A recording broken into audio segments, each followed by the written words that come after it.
السلام علیکم معزز سامعین، آج میں آپ کے لیے بلال کی 18ویں قسط لے کر آئی ہوں۔ اس سے پہلے کہ ہم شروع کریں، برائے مہربانی آپ چینل کو سبسکرائب کر دیں اور بیل آئیکن پریس کر دیں تاکہ آنے والی تمام ایک ساتھ آپ کو بر وقت پہنچ سکیں۔ شکریہ۔ نجاشی کا دربار۔ سرداران قریش نے یہ منصوبہ بنایا کہ شاہ نجاشی کے پاس ایک سفارتی وفد بھیجا جائے جو مسلمانوں کو واپس لائے۔ اس وفد کی قیادت کے لیے انہوں نے قبیلہ سہم کے عمرو بن العاص کا انتخاب کیا، کیونکہ وہ پہلے حبشہ ہو آیا تھا اور شاہ نجاشی اور اس کے چند جرنیلوں اور درباری عہدیداروں سے اس کے نجی مراسم تھے۔ چمڑے کی مصنوعات کی حبشہ میں بڑی پذیرائی تھی، چنانچہ یہ طے ہوا کہ عمرو روسائے مکہ کی طرف سے نجاشی اور اس کے منصبداروں کے لیے چمڑے کے بیش بہا تحفے لے کر جائے۔ تمام شہر سے چمڑے کی بہترین مصنوعات خرید کر عمرو کے حوالے کی گئیں اور عمرو حبشہ روانہ ہو گیا۔ حبشہ پہنچتے ہی عمرو بن العاص نے ایک ایک کر کے سب منصبداروں سے ملاقات کی، ہر ایک کو بیش قیمت تحفے پیش کیے اور تحفہ دیتے وقت ہر ایک سے کہا، ہمارے شہر کے چند نادان نوجوانوں نے یہاں حبشہ میں پناہ لے لی ہے، ان میں مرد بھی ہیں اور عورتیں بھی ہیں، انہوں نے اپنا آبائی مذہب بھی چھوڑ دیا ہے، آپ لوگوں کا مذہب بھی اختیار نہیں کیا بلکہ اپنا ہی ایک الٹا سیدھا مذہب ایجاد کر لیا ہے جسے نہ آپ جانتے ہیں نہ ہم۔ مکے کے شرفاء نے اس سلسلے میں مجھے آپ کے پاس بادشاہ سلامت سے یہ درخواست کرنے کے لیے بھیجا ہے کہ وہ انہیں واپس مکے بھجوا دیں۔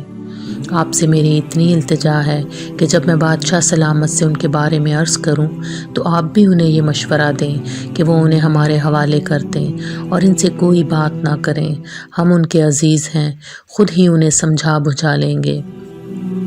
سب نے عمرو کی درخواست مان لی۔ اب عمرو شاہ نجاشی کے تحائف لے کر دربار میں پہنچا۔ یہ تحائف منصبداروں کے تحائف سے کہیں زیادہ گراں قدر تھے۔ تحائف پیش کرنے کے بعد عمرو نے کچھ عرض گزارنے کی درخواست کی۔ اجازت ملنے پر اس نے اپنا سلسلہ کلام شروع کیا، اسی انداز سے جیسے اس نے جرنیلوں اور درباری منصبداروں سے بات کی تھی۔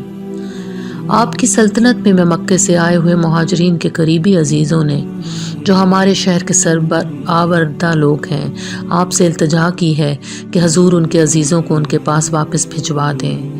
سب منصبداروں نے یک زبان ہو کر نجاشی کو مشورہ دیا کہ عمرو کی درخواست مناسب ہے، منظور فرمائی جائے، کیونکہ یہ مسئلہ مہاجروں اور ان کے قریبی عزیزوں کے درمیان ہے اور ان کے اعضاء ہی اس کی نزاکت کو سمجھ سکتے ہیں۔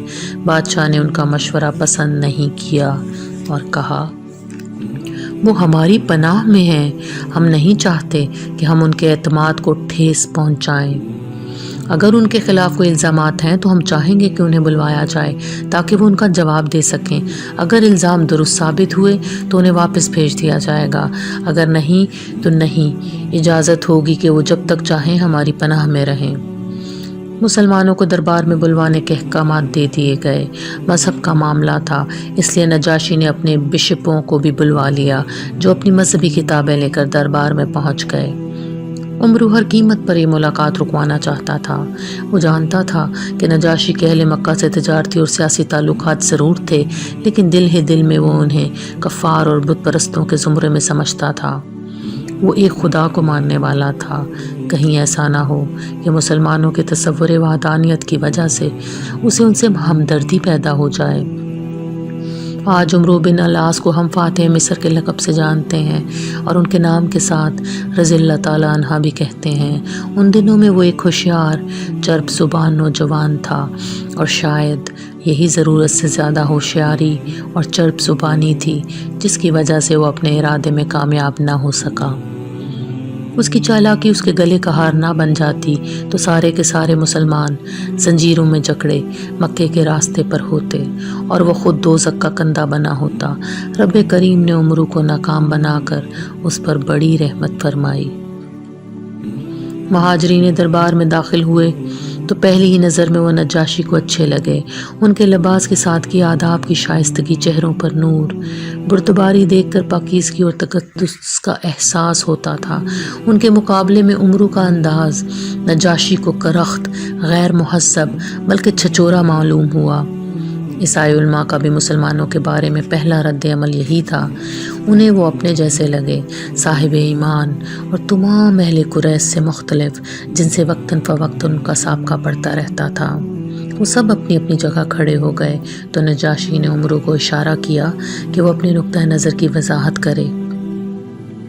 عمرو بن العاص نے اپنے دلائل شروع کیے۔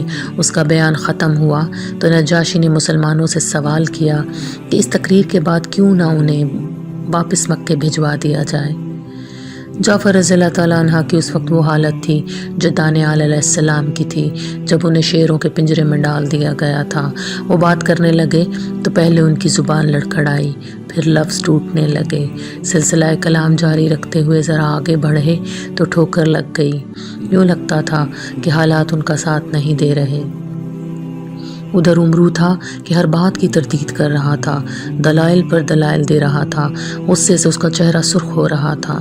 اس نے جعفر رضی اللہ تعالیٰ عنہ کو بگوڑا اور غدار کہا، ان پر الزام لگایا کہ انہوں نے نعوذ باللہ ایک جھوٹے نبی کا بہانہ تراش کے مکے کے سماجی نظام کو درہم برہم کر دیا ہے، اور تان یہاں توڑی کہ یہ مسلمان جس مذہب کی پیروی کرتے ہیں وہ شروع سے آخر تک ایک لا یعنی اور نامعقول مذہب ہے۔ عمرو تھا تو بت پرست، مگر اس نے انجیل کا سبق بہت اچھا یاد کر رکھا تھا۔ عیسائی مذہب سے واقفیت اور اپنے طنز و استحصاء کی صلاحیت سے اس نے سما باندھ دیا۔ اس کے ہر دوسرے تیسرے فکرے پر دربار کہکہوں سے گونج اٹھتا تھا۔ ہوشیاری اور حماقت دونوں اللہ کی طرف سے ہوتی ہے، اور کبھی کبھی یہ دونوں باتیں ایک ہی انسان میں بھی مل جاتی ہیں۔ عمرو کے ساتھ بھی یہی ہوا، اس کی فتح ہی اس کی شکست ثابت ہوئی، مگر آج جادۂ تاریخ کے دوسرے سرے پر بیٹھے ہم کہہ سکتے ہیں کہ اس کی شکست ہی اس کی سب فتح ثابت ہوئی۔ ہوا یوں کہ جعفر رضی اللہ تعالیٰ عنہ نے عیسیٰ علیہ السلام کا بیان شروع کیا، بالکل اس انداز سے جیسے ہم مسلمانوں کی تعلیم ہے۔ انہوں نے کہا کہ عیسیٰ علیہ السلام نبیوں کے سلسلے کے ایک نبی تھے جو خاتم النبیین حضرت محمد مصطفیٰ صلی اللہ علیہ وآلہ وسلم سے پہلے تشریف لائے تھے۔ ان کے پیروکار ان سے بے حد محبت کرتے تھے، اتنی محبت کہ انہوں نے غلطی سے انہیں اپنا معبود بنا لیا اور ان کی عبادت کرنے لگے۔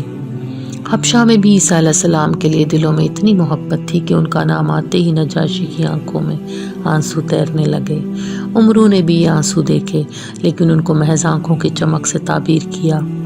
جعفر رضی اللہ تعالیٰ عنہ نے مجھے بتایا کہ ان کا بیان سنتے ہی عمرو نے اپنی ابا کو ایک جھٹکے سے درست کیا اور اس طرح قدم گاڑ کر کھڑا ہو گیا جیسے کوئی لکڑہارا کلہاڑی کے وار سے پہلے پینترا جماتا ہے۔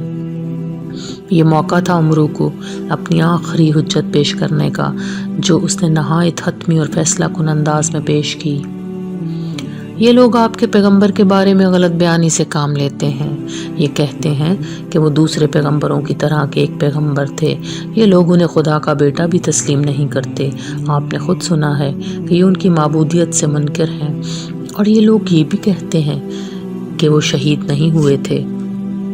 کتنی مہارت رکھتا تھا بتوں کا یہ پجاری، کتنا عبور تھا اسے دونوں مذاہب کے عقائد پر، اور کتنی چابک دستی سے اس نے عیسیٰ علیہ السلام کے بارے میں اختلافات اور تضادات سامنے لا کھڑا کیا اور انہیں ہوا دے کر فائدہ اٹھانے کی کوشش کی۔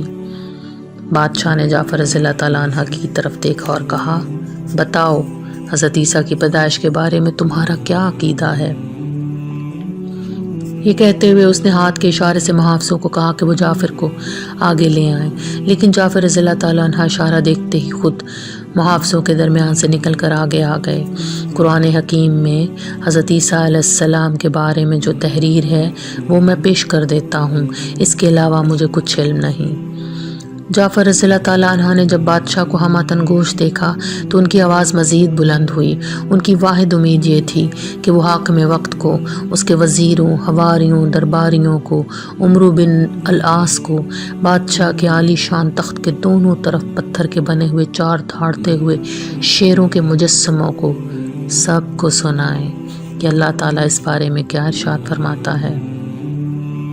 کچھ لوگوں کا کہنا ہے کہ جعفر رضی اللہ تعالیٰ عنہ نے آیات قرآن اس خوبصورتی سے ادا کی کہ بلال یاد آ گیا۔ یہ مجھے اس واقعے کے 10 سال بعد خود عمرو بن العاص نے کہا تھا۔ بہر کیف میں اس تقابل کی معافی چاہتا ہوں۔ بلال تو محض ایک نکارہ ہے، اہل ایمان کو نماز کے لیے بلانے والا مؤذن، جسے اپنی آواز دور تک پہنچانے کے لیے ایک بلند جگہ مہیا کی جاتی ہے۔ ویسے عمرو کی گفتگو اب تک ویسی ہی لچھے دار ہے۔ میں نے اور لوگوں سے بھی سنا کہ اس روز جعفر رضی اللہ تعالیٰ عنہ کی آواز بڑی اثر انگیز تھی۔ انہوں نے سورہ مریم کی آیات کی تلاوت کی تو محفل پر سحر چھا گیا۔ دربار کا ہر فرد حیرت زدہ، مبہوت جعفر رضی اللہ تعالیٰ عنہ کے منہ سے نکلتے ہوئے ایک ایک لفظ کو غور سے سن رہا تھا۔ عیسائی علماء کی آنکھوں میں بھی آنسو تھے۔ انہوں نے ہر لفظ کو اس کے معنی اور سیاق و سباق کے لحاظ سے اس حسن اور اعتماد سے ادا کیا کہ واقعی محسوس ہونے لگا کہ یہ اللہ جل شانہ کے الفاظ ہیں، وہ جو وحدہ لا شریک ہے۔ اور کتاب میں مریم کا بھی ذکر کرو، جب وہ اپنے خاندان سے الگ ہو کر ایک مشرقی مکان میں چلی گئیں اور اپنے لوگوں سے پردہ کر لیا تو ہم نے ان کے پاس انسان کی شکل میں ایک فرشتہ بھیجا۔ جب مریم نے اسے دیکھا تو وہ بولی، اگر تو خدا ترس ہے تو میں تجھ سے اللہ کی پناہ مانگتی ہوں۔ فرشتے نے کہا، میں اللہ کی طرف سے بھیجا گیا ہوں کہ تمہیں ایک پاکیزہ بیٹا دوں۔ مریم نے کہا، میرے یہاں بیٹا کیسے ہو سکتا ہے؟ مجھے تو آج تک کسی انسان نے چھوا بھی نہیں اور میں بدکار بھی نہیں ہوں۔ فرشتے نے کہا، یوں ہی ہوگا، یہ اللہ تعالیٰ کا فرمان ہے، اس کے لیے سب کچھ آسان ہے، اور وہ بچے کو اسی صورت میں پیدا کرے گا تاکہ اسے لوگوں کے لیے اپنی نشانی اور رحمت بنائے، اور یہ سب طے ہو چکا ہے۔ ہر آنکھ سے آنسو رواں تھے اور خاموشی ایسی کہ دلوں کی دھڑکنیں سنائی دے رہی تھیں۔ جب ان آیات کا ترجمہ سنایا گیا تو سب پر دوبارہ رکت طاری ہو گئی۔ نجاشی اپنے تخت سے اٹھا اور اس نے جعفر رضی اللہ تعالیٰ عنہ کو گلے لگا لیا۔ بادشاہ وقت کے بازو ان کے گرد حمائل تھے اور عمرو تھا کہ انہیں زنجیریں پہنانے کے خواب دیکھ رہا تھا۔ ہم سونے کے پہاڑ کے عوض بھی تمہیں اہل مکہ کے حوالے نہیں کریں گے، یہ کہہ کر نجاشی نے اپنی چھڑی کی نوک سے فرش پر ایک لکیر کھینچی اور اس کی طرف اشارہ کرتے ہوئے کہا، قرآن اور انجیل کا فرق اتنا ہی باریک ہے، آپ لوگ جب تک چاہیں یہاں رہیں۔ یہ کہہ کر بادشاہ نے عمرو کے تحائف اسے لوٹا دیے۔ عمرو آخر عمرو تھا، اتنا کچھ ہونے کے بعد بھی اس نے ہار نہیں مانی۔ ڈھٹائی کے ساتھ بادشاہ کی طرف مسکرا کر دیکھتا رہا، گویا یہ سب کچھ محض ایک کھیل تماشا تھا، ایک جوا تھا جس میں اس کا پانسا ذرا غلط پڑ گیا تھا۔ یہ تھا حبشہ، شیروں کا مسکن، شہد کا منبع اور انصاف کا گھر، میرے اجداد کا وطن۔ لیکن مکہ قافلوں اور تاجروں کا شہر تھا، یہاں کی ترازوؤں میں انصاف نہیں، ریشم، مسالے اور خوشبوئیں تلتی تھیں۔ آیات الہی ان کے پاس بھی پہنچی تھیں، لیکن ان کے ذہنوں نے انہیں قبول نہیں کیا۔ ان کے کان انہیں سنتے تھے، مگر ان کے دلوں پر تالے پڑے ہوئے تھے۔